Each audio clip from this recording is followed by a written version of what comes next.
Hi, my name is Christine Oliver. I've been painting watercolors for 19 years, and today I'm going to demonstrate a very simple landscape. With a landscape, I would like to emphasize that you can use your artist's prerogative. You do not have to put everything in the landscape that you see in front of you. And this is where doing a value sketch and working out your composition first is very important. So you'll notice in this landscape there's a red barn or a structure right back here. I want to add some of that same red color other places in the landscape, and I don't really see much. I see a little tiny bit of red here and a little red here under this tree, but I am going to try to do color weaving and make the vegetation carry a little bit more of that red. I'm going to leave out this wooden structure that is to the left of the tree because it doesn't really give us any information. So the first thing I'm going to do is I'm going to create my value sketch. My value sketch helps me to work out the composition and to show what it is that I am going to paint. So the first thing I'm going to do is I'm going to put in my horizon line. Now, this horizon line is kind of boring to me. It's very flat and straight. So I'm going to make it more of a hillside horizon line. That does a couple of things. Number one, it adds visual interest. Number two, it gives you diagonal lines to get your viewer into the picture. This large tree here, I'm going to put that in. Okay. And I do like the fence that goes in the foreground. So I'm going to put that in, and I'm going to make it look like it's a little more shaped than it is, a little more curvy, like it's on more of a hill than it really is. All right, so there's my horizon, or I mean my fence in the foreground. Here is my building, and I don't have to do an awful lot with the building because it's pretty small and it's way back there. But I just want to make sure I have the roof lines in correctly. So I see it going something like that, and then there is a little chimney here. And the rest of this is behind vegetation, behind trees. Okay, so I'm going to put my trees in. And there's a sort of a mid-range tree that's a little bit ahead of all these others. And then there's vegetation that goes over here, and I'm going to put this one larger tree in. That's this one. Okay. There's that tree. And then there's a gentle slope, very gentle slope here. I'm going to make sure I get that in. This tree actually could be over to the side a little bit more. All right, and then there's vegetation that's halfway back. Now, I want to make sure I put that vegetation that's halfway back in, and this tree is going to be really the primary tree that is in the foreground. So I'm going to make this darker because as vegetation and structures recede, they get lighter. And the things that are closer to us, they become darker. All right? So then here's my fence.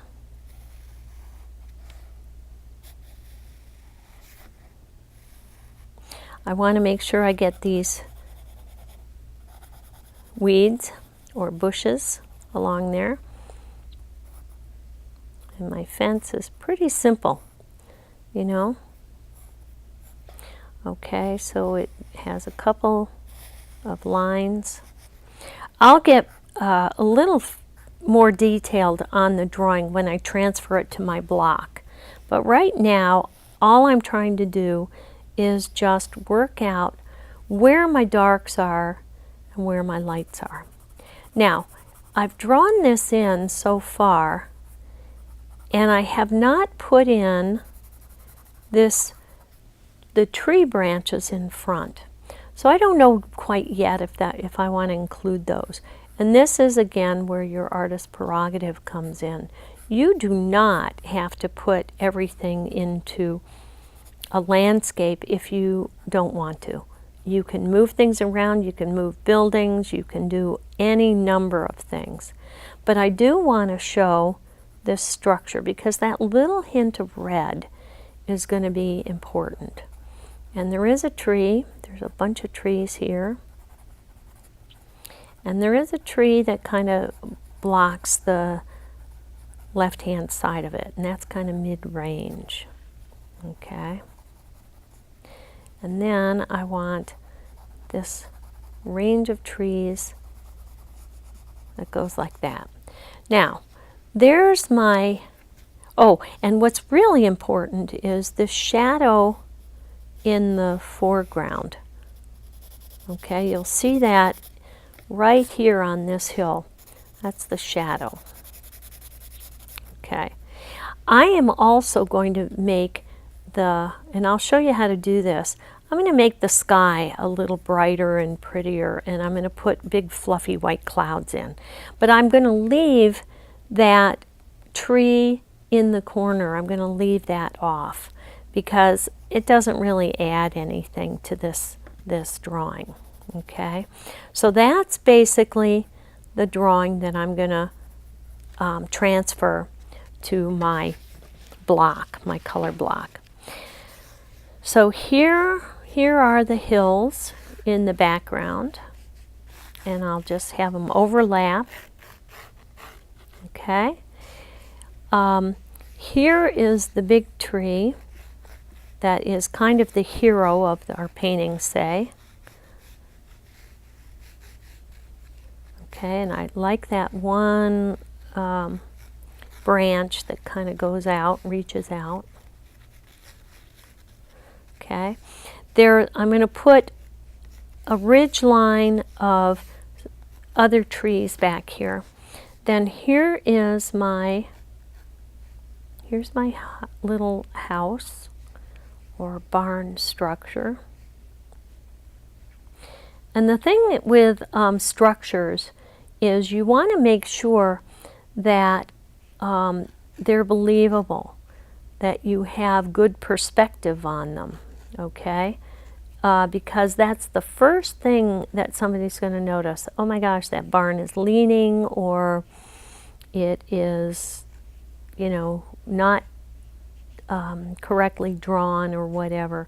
So that is something where you want to learn perspective, and you want to use it when you're putting buildings into your paintings, because that's the first thing somebody's going to say is, oh my gosh, that doesn't look right.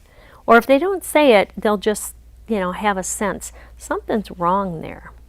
All right, now here's that tree that is kind of blocking all of it, so I'm going to put that there. And I love these two kind of tall trees. One thing that you never want to do is you never want to have a tree that stops right at your horizon line.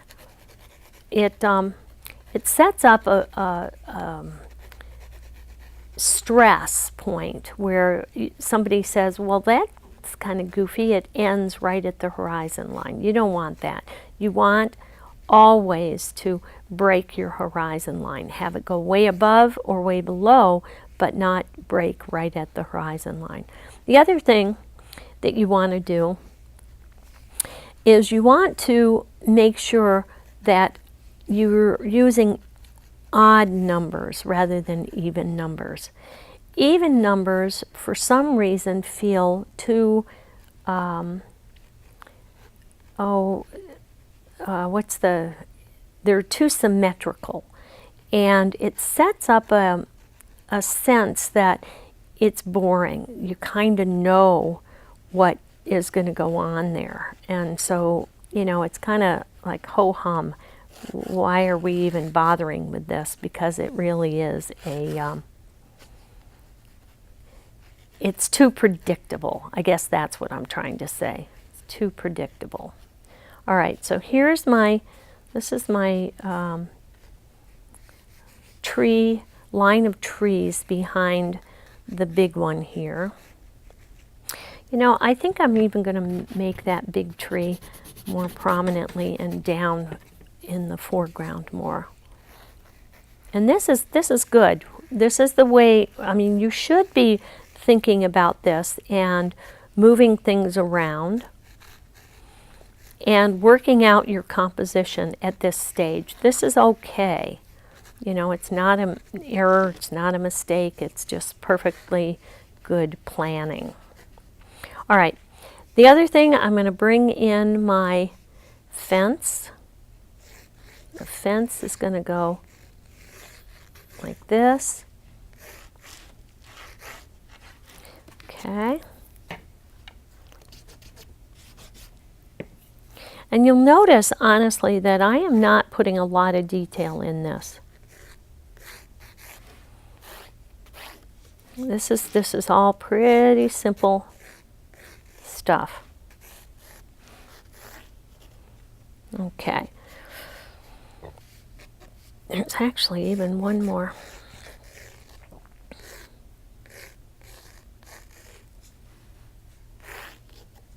Okay, and then we have, and you'll notice that these fence posts are not all exactly aligned. They're not straight up and down. They're a little bit wapajawed. So it's okay to make it look like it's a real fence and not something that an engineer has just laid out. Okay, now I definitely want to put in my shadows in front. This is where the shadow is. And I love all this vegetation on the other side of a little hill. It looks like it goes down a bit. So that's going to be in my foreground. All right, so there we have it. Pretty simple.